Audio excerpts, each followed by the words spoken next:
down for a Washington touchdown. Second and goal just inside the 7. Jones under center. Barkley, play action. Jones, time, throws to the left side. Wide open is Isaiah Hodgins at near the front pylon, and the Giants have taken the lead with a 7-yard touchdown pass. Heineke's going to throw again, steps back underneath. Open Dotson at the 20, turns the corner 15, spins at the 10. He's going in. Touchdown! Touchdown, Washington! Unbelievable catch and run by Jahan Dotson. Here's the stat. Hold down, kick is up, it's on its way, and that is not going to get there. It is no good, and Washington and New York are going to settle for a 20-20 tie in round 1. We're going to learn about ourselves, we get a chance to watch this tape, grow from this stuff, and get better and get ready. But most importantly, guys, you're going to have a week, okay? What you got to do during that time is take care of you. Take care of you. Get yourselves ready to go. Because we got to stretch where we play. 3 of our last 4 games are at home. Okay, we can defend what is ours and we can set the tone going into the playoffs. Okay, if we do this right. And welcome on into Command Center, Julie Donaldson, Logan Paulsen, Fred Smoot, and I still don't know what to make of this one. Coach talking about you have to make the most of the bye, but it's a tie, gentlemen. It is a tie, but I do think this is a game where they probably should have lost. A lot of mental mistakes, a lot of penalties, bad special teams play, which hasn't been what they've been doing the last couple of weeks. So I do think they're lucky to kind of get out of this one in a tie situation, go and have a chance to lap the New York Giants coming up here in a week or two. But I don't think Fred agrees with me. First of all, I don't even wear ties. I don't believe in ties. When it comes to a tie, you know, at the end of the day, we play to win the game. All right, I'm not saying you don't play to win the game, Fred. I'm not saying that. Well, according to Logan, they played to not lose it in this one. Look, I'm with you. I'm with both of you on this one, but let's get to how it actually shook out and how we actually ended up in a tie. And, of course, massive playoff implications in the first of a home-and-home with the G-men, and that we've got that bye right here we are in between. So opening possession, Giants driving, and Daniel Jones, stripped by John Allen. Jamin Davis makes the recovery. Defense is off to a good start. John Allen continues to impose his will on people. Jamin Davis making plays, and Daniel Jones actually human? Not against Washington. Leads to a Joey Sly field goal. Late in the first, Taylor Heinicke avoids the pressure. Terry McLaurin makes a one-handed snag. It's 10-0 Commanders. Yeah, I love this concept here. Little salt and pepper right there by Terry, getting the ball with one hand. I love this route concept, and way to finish by Terry. Really hard to get him on the ground. We need him in the end zone more often. Daniel Jones always seems to hurt Washington with his legs. 21 yards here. That leads to a New York field goal. Yep, Daniel Jones, and Saquon Barkley calls him Vanilla Vic, and he seems to be there every time he plays us. Second quarter, Jones goes up top for Darius Slayton. Tough day for Christian Holmes, filling in for the injured Benjamin St. Juste. They seem to target him. This is good for 55 yards. Yeah, when you're a young player, you got to expect that. Really tough day for him. Later in the drive, Saquon Barkley goes right on through from 13 yards out, and we're knotted up at 10. Saquon Barkley, he's a very dangerous man, especially when he's healthy. And he's hard to take down. Tied at 13 at the break. Second half possession. Heinicke blasted, loses the ball. It's recovered by the Giants. Fumble, no fumble? What do we make? I mean, obviously it's a fumble. That's the way they ruled it. I think this is obviously a tough situation. This is what that Wink Martindale defense does for you. They apply pressure. They force turnovers. There's a perfect example of it right here, Fred. Yep, totally with you. Yeah, right. Well, it leads to this touchdown grab from Isaiah Hodgins. Commanders go from 10-0 to down 20-13. Christian Holmes, keep your mind and your eyes on your work. Not always easy to do. Sly has been good from 50-plus, but this 52-yarder, no good, remains 2013 game. That's a tough miss, tough miss. Late in the fourth and 4, they have to go for it. Heinicke pressure escapes, gets it across his body to Curtis Samuel for the conversion. How good is this play? Going to the left, throwing across his body to the right, and anytime things is bad, he finds Curtis Samuel. Have you noticed that? I mean, what a play by him. Like, you just look at the balance, look at the catch. I mean, everything about that play is fantastic. It's the Heinicke magic. Same drive. Heinicke to Samuel once again. This one's good for 25. Yeah, and there again, man coverage by Wink, getting guys that can beat one-man coverage. That's awesome by Samuels. And the very next play, Heinicke this time gets to Jahan. Dotson breaks the tackle. Woo, nice little spin move. He is free. He is in for the game-tying 28-yard TD. Now, you know what? I heard this guy was a respectful guy, but I didn't know he was this disrespectful. Right here. Excuse me. I got a reservation for 6. All right? And that's where he's going. Hey, I love Jahan Dotson. Get that man the ball more. Yes, that's his 5th receiving touchdown on the air. So for the first time since 2016, OT it is. Samuel this time out of the backfield gets past midfield.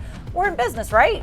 Yeah, I love this trap play here. I love getting him touches in the run game. He's an outstanding runner with the ball in his hand. He's dangerous. Yeah, but the drive stalls. Samuel, no gain on third down. The Commanders are forced to punt. Yeah, bad way to end it on a play like that, Logan. I thought you need to push the ball up the field, get a kicker a chance. Yeah. So under 2 to go in OT, this may be the play of the game. Kayvon Thibodeau blows up Heineke, somehow manages to hang onto the ball. Again, there's that Wink Martindale pressure system, right? Get those one-on-one situations, tough deal.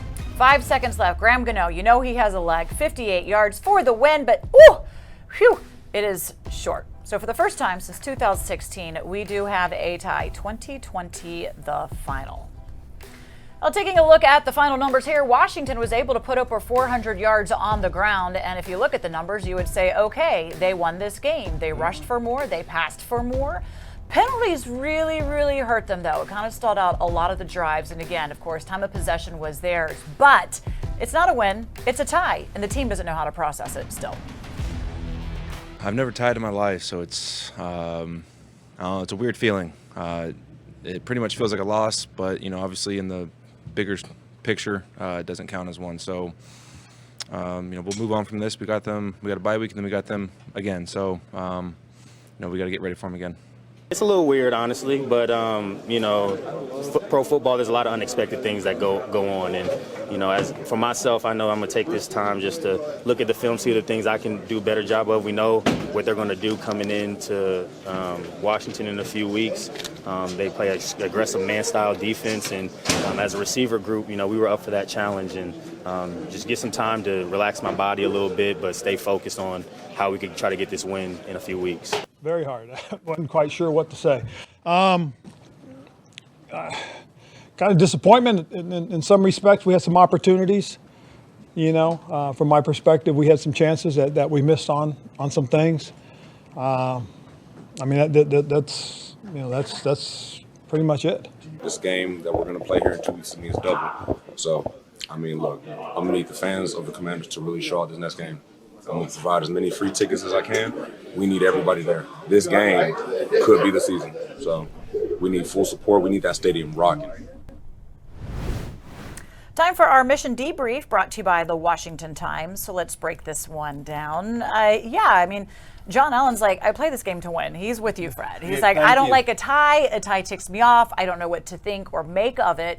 But look, they had their chances, especially even early on in the game. They had their chances to probably put up more. They should have blown out the Giants. They did not.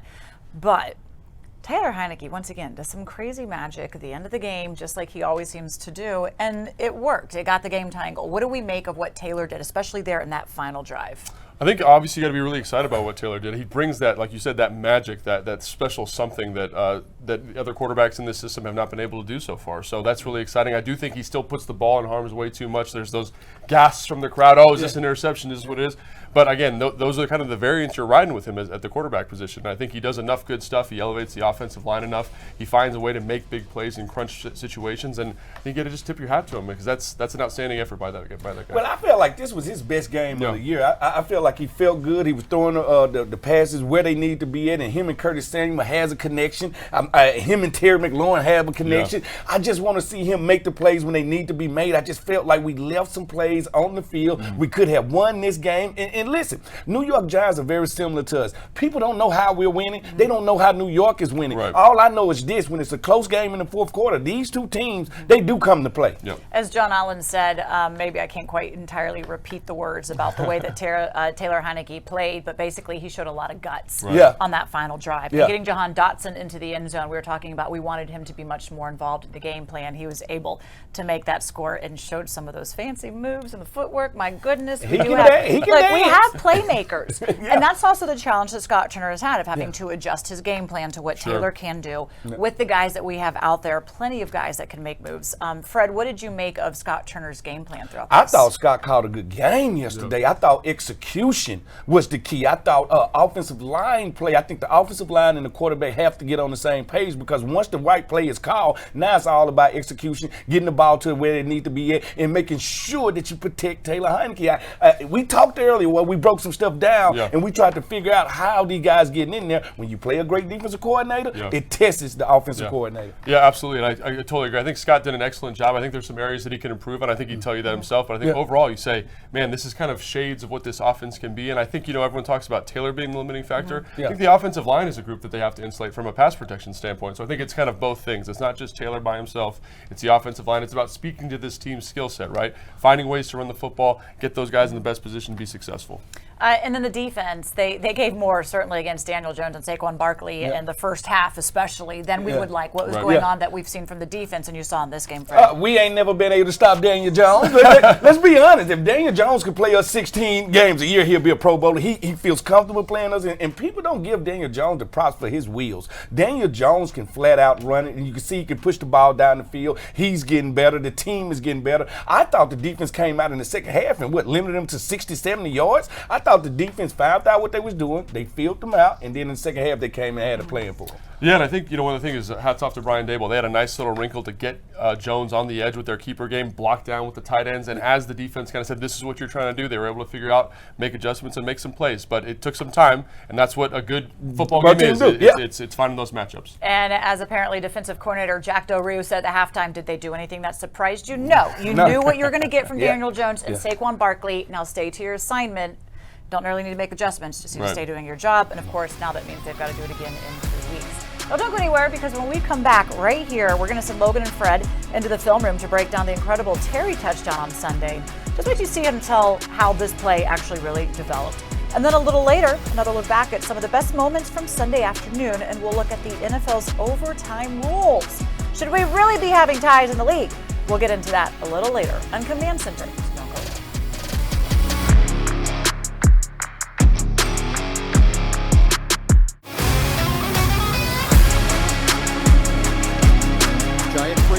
Pressure off the edge. Heineke throws back towards Terry McLaurin, who bends back, makes the catch at the 10, gets away from a defender and goes in! Touchdown! Touchdown, Washington! Look, he could even walk right on in there. We've wanted Terry McLaurin to not just get the ball, but to get in the end zone. You live by the blitz, you die by the blitz. That time the New York Giants, they're bluffing, showing, and they bring extra pressure, but you get one-on-one coverage with Terry McLaurin, and you're not going to tackle Terry McLaurin in most situations on a one-on-one.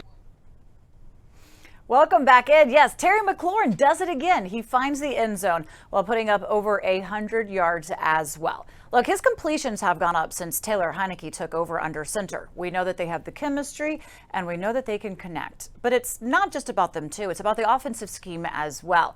So how did they draw that scheme up to help Terry get into the end zone? Well, we sent Fred and Logan into the film room to show us. It is presented by Amino. It pays to be healthy. Okay, guys, break it down. Fred, I know ties are never good. Never good. But there was some really good things that came out of this game. It was. A couple of good touchdowns, lots of receivers touching the football, which I like, and I know you I love it. Because I know a lot of people have been asking for it. Let's take a look at this first play right here. It's the touchdown of Terry. He's down here at the bottom. Down here at the bottom of the screen here. He's going to run a little crossing route, Fred. Yep. And again, everyone remembers this. Easy peasy. Let's talk about why it works, Fred, because you are a DB. And this is hard. This is hard sledding here. What coverage is this, Fred? This is man-to-man. And when he comes out and he sees us in man-to-man, it tells him right now, this is my man. Yep. Terry is my man. And not because Terry is outright going to beat this guy, because I got to run through all of this garbage. And at one point, when I get by this hash, I got to make my mind up. Do I follow him through the garbage, or do I try to get over top of him? And he goes over top, and that was the mistake. And this is the garbage you're talking about here, right? And it's a good play design, because what they're doing here, Fred, is they're running like a go by Logan Thomas, a dagger, and then they're running a crossing route by Jahan. Clean everything And you can tell that they told Jahan in the meeting, whatever day that was, try to get a little bit of a rub here. Not a pick. Not a pick. Just a rub. Just a rub, yes, right? Offensive players cheat. we were fine with that, Logan. Hey, I'm glad you just admitted it right there. Offensive players. It's about how you word it, Fred. Yes, it is. So again,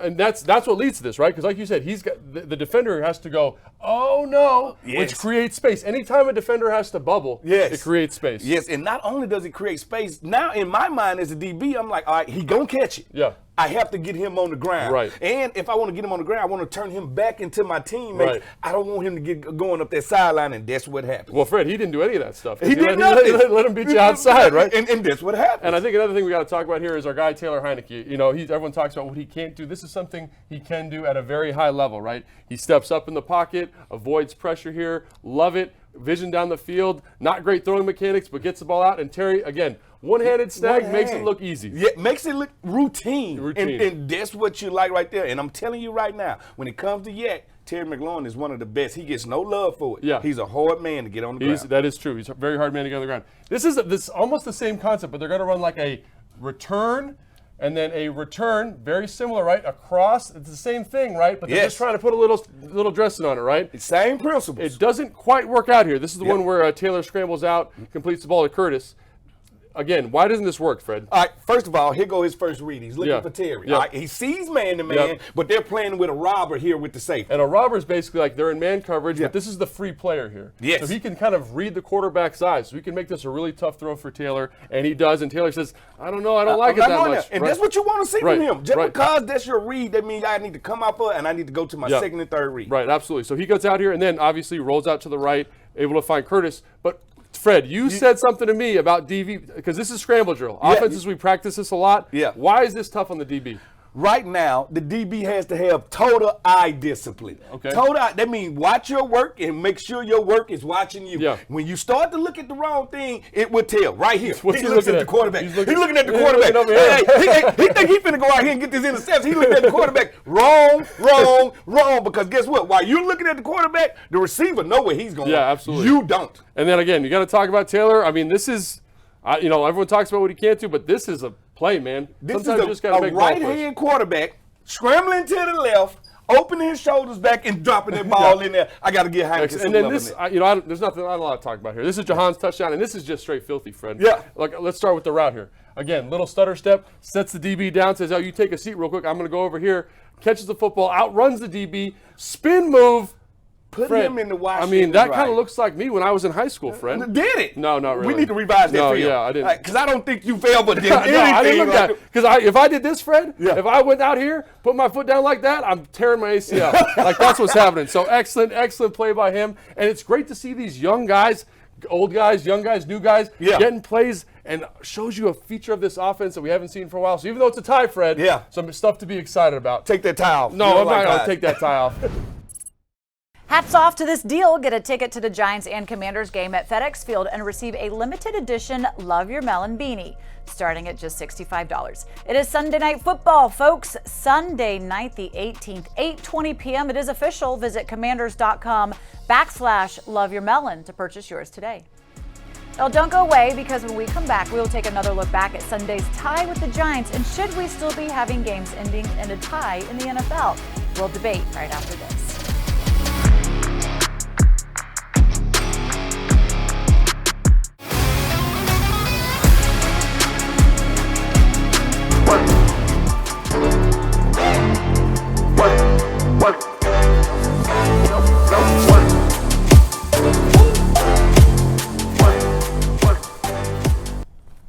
We're back, and let's take another look at the Commanders and the Giants paying homage to the World Cup with a tie. First quarter, Terry McLaurin breaks the tackle, scores. That gives Washington an early 10-0 lead. It looks like it was going to be easy peasy. Look, Mama, one hand.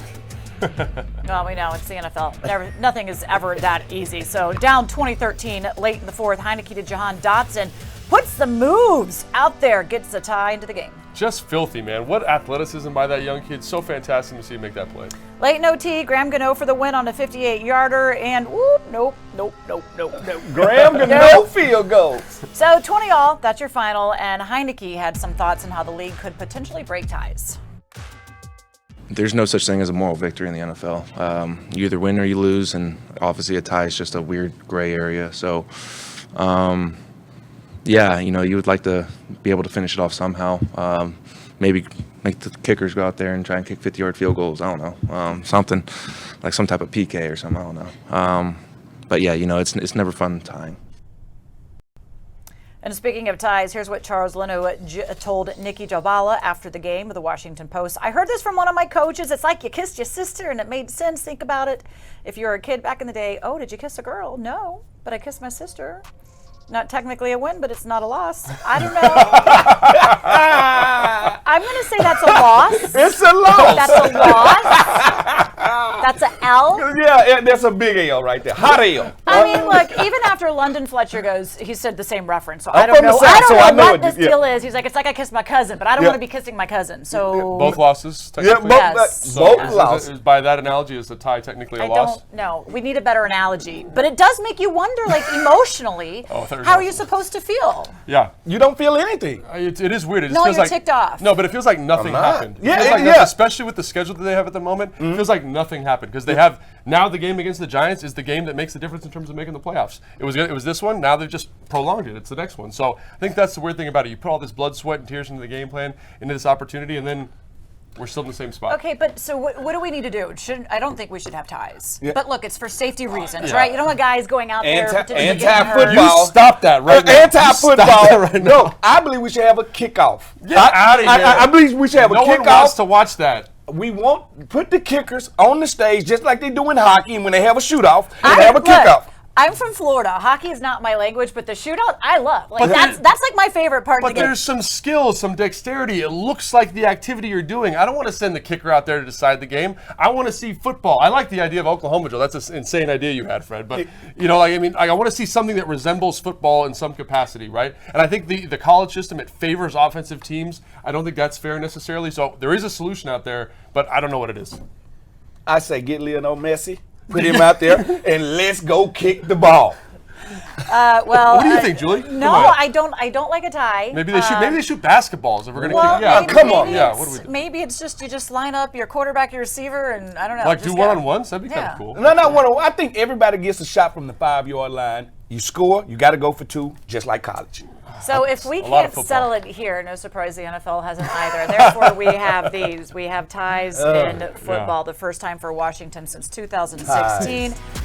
We don't like it. It is what it is. But again, it wasn't an L. Just don't go kissing your sister. Please don't. God, Please don't. Hey, thanks for joining us on Command.